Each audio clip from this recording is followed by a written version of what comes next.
안녕하세요. 음식과의 정면 승부, 한 끼 대첩입니다. 일본 제국주의에 맞서온 세계만방의 독립을 선포하며 만세를 외쳤던 3.1절을 맞이하여 특별한 음식을 해볼까 합니다.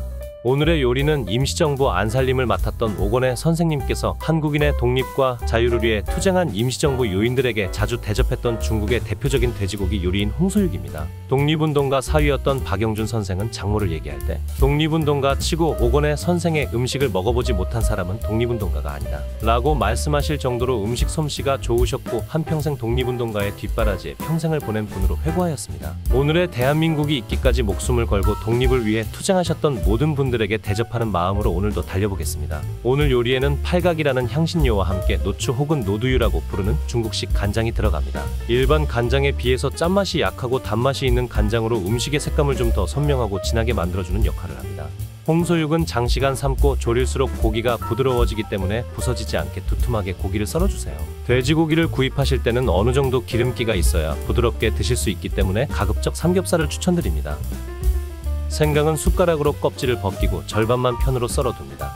졸일 때 사용할 대파는 송송 썰어주시고 마늘도 두툼하게 편으로 썰어두면 밑작업은 끝입니다. 본격적으로 삶아보겠습니다. 고기가 잠길 정도로 물을 붓고 생강과 월계수, 대파를 넣습니다. 비린내를 잡기 위해서 청주도 8스푼 넣고 통후추도 넣어서 중약불에서 1시간 동안 삶아줍니다.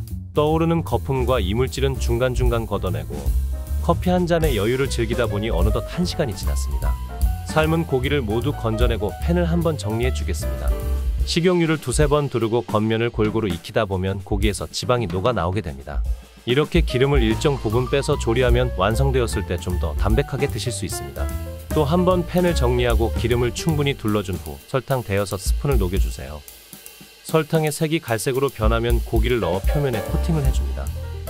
이어서 준비해둔 편생강, 팔각, 마늘, 대파를 넣고 향이 올라오도록 강불에서 볶아줍니다. 볶으실 때는 향신채들과 고기가 타지 않게 계속해서 뒤집으며 위치를 바꿔주셔야 합니다. 이제 물과 청주 8스푼을 넣고 노추 간장 4스푼 반, 굴소스 7스푼, 양조간장 4스푼을 넣어 뚜껑을 덮고 약불로 불을 낮춰 90분을 졸여줍니다. 30분에 한 번씩 체크해 주시면 되는데 바닥에 깔려있는 면이 위로 올라올 수 있게 위치를 조정해주고 또다시 30분을 졸입니다. 졸이기 시작한 지 1시간이 지났습니다. 색이 많이 짙어졌는데 강불로 잠시 불을 조정하고 고기의 아래면이 위로 올라오도록 위치를 바꾼 후 약불로 불을 낮춰 30분을 기다리겠습니다. 그동안 청경채를 준비해 보겠습니다. 세척한 청경채는 절반으로 잘라서 데쳐냅니다. 물이 끓기 시작하면 소금 1스푼을 넣고 크기에 따라서 30초에서 1분 정도만 데친 후 곧바로 얼음물이나 흐르는 물에서 잔여를 빼주세요. 1시간 30분이 경과된 모습입니다. 이제 불을 강불로 올려서 양념을 고기에 끼얹어 가면서 1분만 졸여줍니다.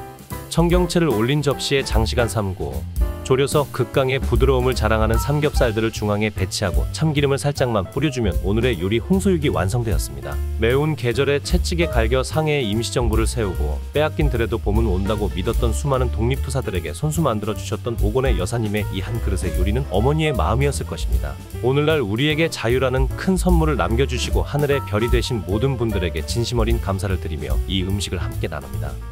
여러분도 지금 당장 냉장고를 열어보세요. 끝.